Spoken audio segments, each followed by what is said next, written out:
قلب عرفان میں خوش آمدید۔ یہ چینل اسلام کے علم، اچھی باتوں اور روحانی ہدایت کا سفر ہے۔ دل کو سکون اور زندگی کو بہتر بنانے کے لیے ہمارے ساتھ جڑیں۔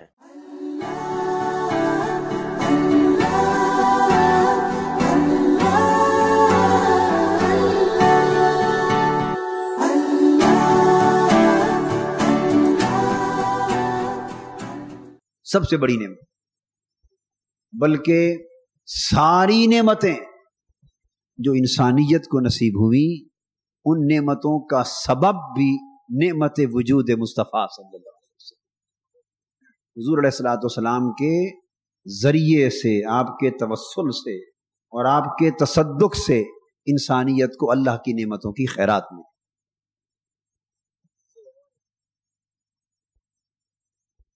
اب قرآن مجید کی تعلیم یہ ہے کہ اگر لوگوں تم پر میری کوئی نعمت ہو اور میرا احسان ہو تو اس کا شکر بجا لایا کرو۔ اللہ کی نعمت پر شکر بجا لایا کرو، اور اگر تم شکر بجا لاؤ گے تو میں وہ نعمت اور وہ فیض تم پر اور زیادہ کر دوں۔ لئن شکرتم لأزیدنکم، اگر تم میری نعمتوں کا شکر بجا لاؤ تو میں تم پر اپنی نعمتیں اور بڑھا دوں گا اور زیادہ کر دوں گا۔ گویا اللہ پاک کو اپنی نعمتوں پر شکر بجا لانا بڑا پیارا لگتا ہے۔ اللہ کی بارگاہ میں شکر مندی اور شکر کی بجا آوری بڑا مقبول، پسندیدہ اور محبوب عمل ہے۔ اب دیکھنا یہ کہ اللہ کی نعمتوں پر اور اللہ کی نعمت پر شکر بجا لانے کے طریقے قرآن مجید نے کیا بیان کیے۔ جب ہم اس حوالے سے قرآن مجید کا مطالعہ کرتے ہیں تو قرآن مجید میں اللہ کی نعمت پر شکر بجا لانے کے کئی طریقے بیان کیے گئے، کئی طریقے بیان کیے۔ تھوڑا ترتیب سے ان کو سمجھ لیتے ہیں۔ ایک طریقہ اللہ کی نعمتوں پر شکر بجا لانے کا یہ ہے کہ اللہ کی نعمتوں کو یاد کیا جائے۔ بولیے، کیا کیا جائے؟ یہ پہلا طریقہ، اللہ کی نعمت کو، جو نعمت اللہ نے فرمائی اسے یاد رکھا جائے، اسے بھولا نہ جائے، بھولا نہ جائے، یاد رکھا جائے۔ خواہ زبان سے یاد کریں، خواہ دل سے یاد کریں، خواہ اپنے نیک اعمال کے ذریعے یاد کریں، مگر اللہ کی نعمت کو اور اللہ کے احسان کو اور اللہ کے انعام کو اور اللہ کے کرم کو یاد رکھنا اور یاد کرنا، یہ اس کی نعمت کا شکر بجا لانا۔ اللہ تبارک و تعالیٰ نے ارشاد فرمایا، بنی اسرائیل کو حکم دیا، یا بنی اسرائیل اذکروا نعمتی التی انعمت علیکم، اے بنی اسرائیل میری اس نعمت کو یاد کرو جو میں نے تم پر کی تھی۔ اللہ پاک نے جو بنی اسرائیل پر نعمت کی تو ساتھ فرمایا کہ میری نعمت کو بھولنا نہ، اس کو یاد رکھنا، اور فرمایا اذ نجیناکم من آل فرعون یسومونکم سوء العذاب، اور میری وہ نعمت بھی یاد رکھنا اور اس نعمت والا دن بھی یاد رکھنا جس دن میں نے تمہیں فرعون کے ظلم سے نجات دے دی تھی۔ فرعون تمہیں اذیت ناک عذاب دیتا تھا، تمہیں تکلیف دیتا تھا۔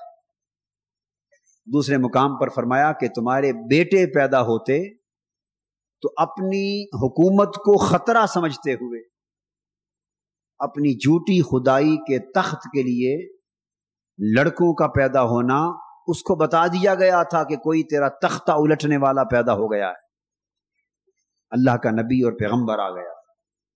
اپنی حکومت کا خطرہ محسوس کرتے ہوئے بچے پیدا ہوتے تو قتل کر دیتے، بچیاں پیدا ہوتی تو زندہ رکھتے۔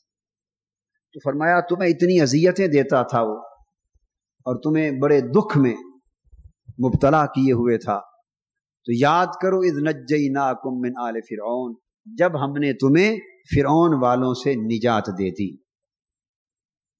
تو جس دن بنی اسرائیل کو فرعون کی حکومت سے نجات ملی وہ بنی اسرائیل کا انڈیپینڈنس ڈے تھا.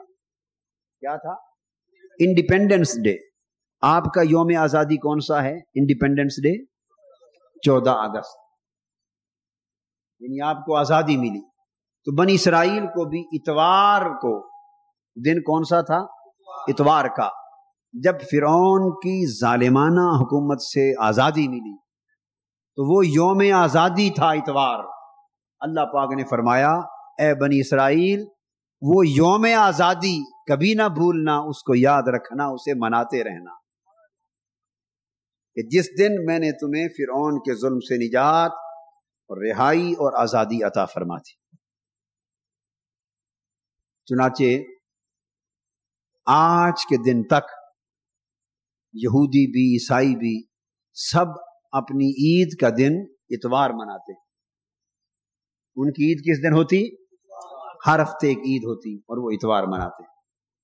اور یہ حکم ان کو اللہ پاک نے اس یوم آزادی کی مناسبت سے دیا. اس کا ذکر بائبل میں بھی ہے اور قرآن مجید میں بھی. اور اللہ رب العزت نے فرمایا امت محمدی صلی اللہ علیہ وآلہ وسلم کو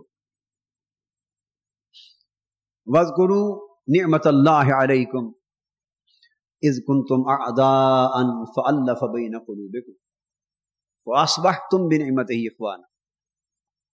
اور مسلمانوں یاد کرو اللہ کی اس نعمت کو.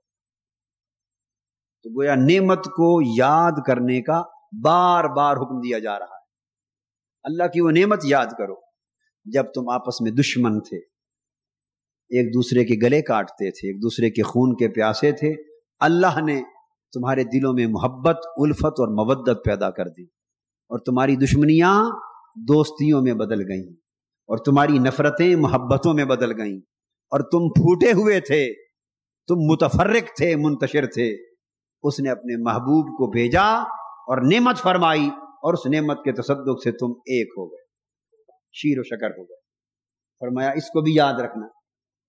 تو قرآن مجید نے اللہ رب العزت کی نعمت کا شکر بجا لانے کا ایک طریقہ یہ بیان کیا کہ اللہ کی نعمت کو یاد رکھا جائے، خواہ عمل کے ذریعے یاد کریں، خواہ دل کے ذریعے یاد رکھیں اور خواہ زبان کے ذریعے یاد رکھیں. تاہم اللہ کی نعمتوں کو یاد رکھنا اور اس کا ذکر کرتے رہنا، فذکروا ذکر کرتے رہنا، بس یہ اللہ کی نعمت کا شکر بجا لانے کا ایک طریقہ. اب یاد رکھ لیں یہ ایک طریقہ ضرور ہے مگر صرف یہی ایک طریقہ ہی نہیں ہے، صرف یہی ایک طریقہ نہیں ہے. آپ کی اور میری نگاہ اس وقت حضور علیہ السلام کے میلاد پاک کی خوشی میں جھنڈیوں پر ہے، چراغاں پر ہے، ٹیوبیں لگی ہیں، چراغاں ہے، جھنڈیاں ہیں، کمکمے ہیں، ایک رونق کا سما ہے، شہروں کو دلہن کی طرح سجایا گیا ہے، عید کی طرح منایا جا رہا ہے. نگاہ اس پر ہے. ہم نے بات ختم یہاں کرنی ہے کہ یہ سب کچھ قرآن میں ہے یا نہیں. قرآن اس حکم کے لیے کیا فرماتا؟ یہ جو کچھ کر رہے ہیں ان کے لیے قرآن مجید کا حکم کیا ہے؟ تو ارشاد فرمایا کہ پہلا طریقہ تو اللہ کی نعمت پر شکر بجا لانے کا اللہ کی نعمت کو یاد رکھنا. بسم اللہ الرحمن الرحیم. قل یا ایہا الکافرون لا اعبد ما تعبدون ولا انتم عابدون ما اعبد ولا انا عابد ما عبدتم ولا انتم عابدون ما اعبد لكم دينكم ولي دين.